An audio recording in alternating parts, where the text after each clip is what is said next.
Bonjour, ici c'est Madame Gia. Nous allons apprendre aujourd'hui à nommer un composé, plus précisément un composé ionique. Alors, devant vos yeux, vous avez l'organigramme complet pour nommer n'importe quel composé, qui soit ionique ou covalent. Donc on va faire un petit zoom sur la partie qui nous intéresse aujourd'hui, les composés ioniques. Alors on va d'abord choisir un composé. Je vais prendre NaCl, qui est le sel, qu'on connaît bien maintenant. Et ce composé-là, première chose qu'on doit faire, c'est se demander, lorsqu'on a une formule comme ça, est-ce que c'est un composé ionique ou covalent? Parce que la méthode pour nommer n'est pas tout à fait la même. Alors NaCl, c'est fait de sodium Na et de chlore Cl.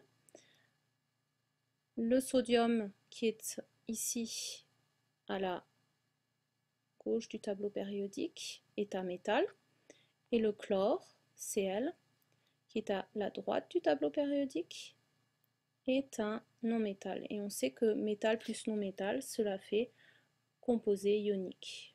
Donc maintenant qu'on sait que c'est un composé ionique, on peut aussi se demander s'il y a plus que deux éléments. Pourquoi? Parce que quand il y a plus que deux éléments, c'est un petit peu plus compliqué. Il faut regarder une liste qui s'appelle la liste des ions polyatomiques, plusieurs atomes. Et là, c'est encore une étape supplémentaire. Mais ici, NaCl n'a juste que deux éléments, donc ça va nous faciliter la chose. Alors, lorsqu'on nomme un composé, on a deux parties. La première partie, c'est un peu inversé avec la formule.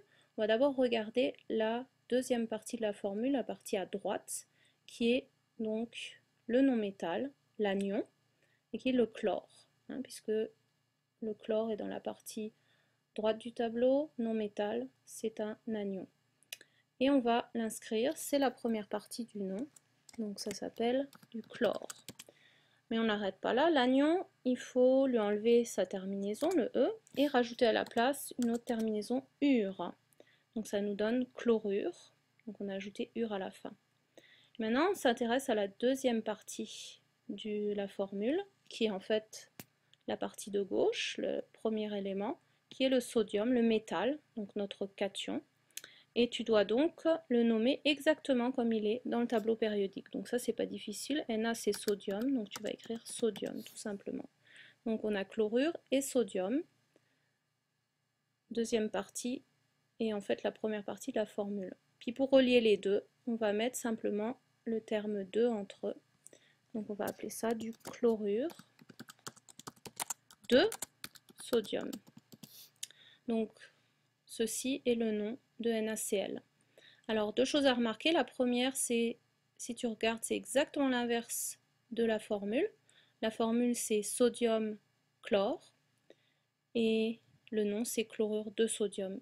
Et puis, donc on a juste changé la partie du non-métal, l'anion, on l'a appelé chlorure, mais on laisse le métal exactement comme dans le tableau, sodium.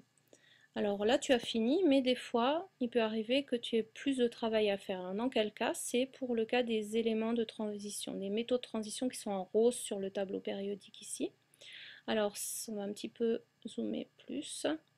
Donc, ces éléments de transition, si le métal est un élément de transition, comme par exemple le fer, le cuivre, le fer ça peut être 3+, 2+, il peut avoir plusieurs charges possibles. Eh bien, pour cela, il va falloir faire une étape supplémentaire qui s'appelle la nomenclature stock. Et donc, quand tu fais la nomenclature stock, tu dois ajouter encore quelque chose. On verra ça plus tard. Ici, le sodium, Na, qui est le métal, est dans la partie gauche du tableau, en orange. C'est un métal alcalin. Et donc, lui, il a juste une seule charge possible, qui est Na+. Donc, on n'a pas besoin de rien rajouter. Alors, on a fini de nommer notre composé. NaCl s'appelle donc le chlorure de sodium et tu as fini. Salut!